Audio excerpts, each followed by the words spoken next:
Hello and welcome to Health Professional Radio. I'm your host, Neil Howard. So glad that you could join us once again. We'll be speaking with Dr. Robert Biernbaum this morning, Chief Medical Officer for WellNow Urgent Care. He's joining us here to discuss how to identify and treat tick bites, the best way to protect your family from tick bites, and when to seek medical advice. Welcome to Health Professional Radio. Dr. Biernbaum, thank you for joining us. Thanks for having me. I appreciate it. How did you get into this area of expertise? Sure. So I'm an emergency medicine physician. I've been practicing since the 90s. I worked in numerous emergency departments and led emergency departments for years.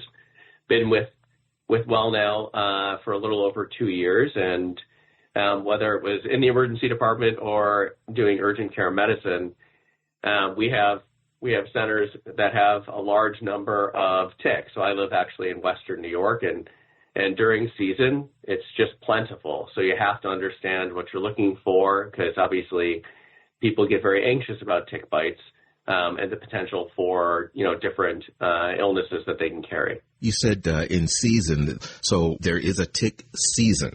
So there definitely is. And so it goes along with where you live, but often, during summer months heading into fall, we definitely see more ticks. And then in the winter, they basically, we don't see them at all. During the summer months, there are all kinds of insects out there. How do you determine what is a tick bite as opposed to something other than a tick? Sure. Obviously it helps if you see it, right? And so, but to your point, summer is the season of insects, right? So we see a lot of insects, and bites, definitely sometimes mimic other things.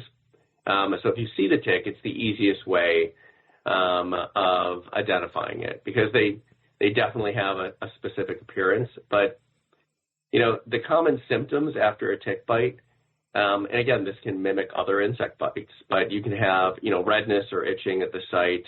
You get little small bumps.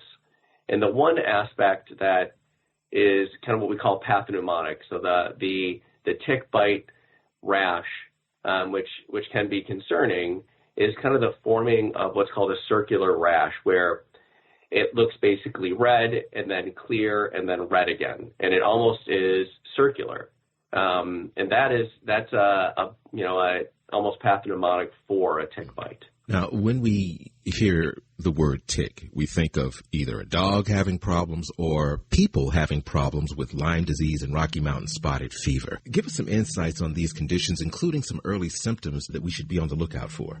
Sure. So, and obviously that's what everyone worries about. You kind of nailed it. We have people who come in who've been bitten by a tick and they're concerned. And both of those are, pretty rare. But, depending on the regions that you live, you have to really ensure to look for kind of early symptoms, which are flu-like symptoms. And so people can get fever, fatigue, headache, muscle aches, and that rash that I described, which obviously, is very, very common as this progresses to Lyme disease with a tick bite, that circular rash. So those are kind of the symptoms that we would say you really have to seek medical attention, are these flu-like symptoms. What about some of the myths surrounding ticks and some of the home remedies that are circulating? Help us debunk some of these misconceptions, if you would. Sure. You hear people, and I always say, if you really want bad information, you go to the internet and go to YouTube, right? And so people will try to remove ticks in every possible way. I've seen people take a lit match to try to burn the tick off, and instead they burn their own skin.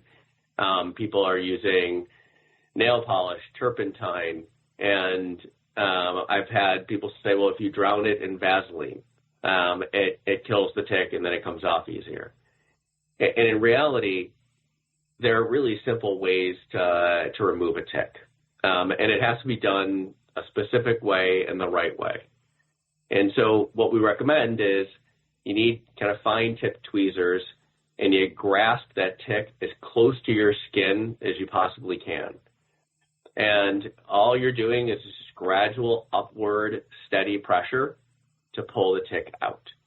And you don't twist it. You don't do circles. I've heard the home remedy is if you grab it and you spin it, it comes off. But in reality, it's just a constant upward pressure. And then the tick releases. And at that point, clean the area with soap and water. And you dispose of the tick by flushing it down the toilet. You can also basically place the tick in alcohol. Are there any preventive measures for ticks for humans like we have for animals? No, not really. So you're talking, our dogs, right? So I have dogs and cats, and we basically have them, either wear a collar or we put medicine on the back of their neck, right, to try to prevent these things. Not really, not to the level of animals. So we just have to be careful if we're in an area, and I tell this to people who, I live in Western New York, who hunt. And one of the things I always tell them is, really, I get even when it's warm, but you have to wear long sleeves, long pants, right? Because that's preventative. And for us, it's really just covering our outside when we're going into areas where we know that there's going to be ticks. But when should you seek medical advice if the correct way to remove a tick just doesn't work for you? Yeah, I think we'll start with the correct way. If you can't get the tick off, you should seek medical advice because we can, right? If you start having that rash that I described, or, a spotty rash around the site that's expanded, regionally. If you notice that the area seems to be getting infected, and some people in a very, very, very rare case can have an allergic reaction to a tick bite where they would obviously have difficulty breathing, significant swelling or hives in the area. And those, without question, you should seek medical attention.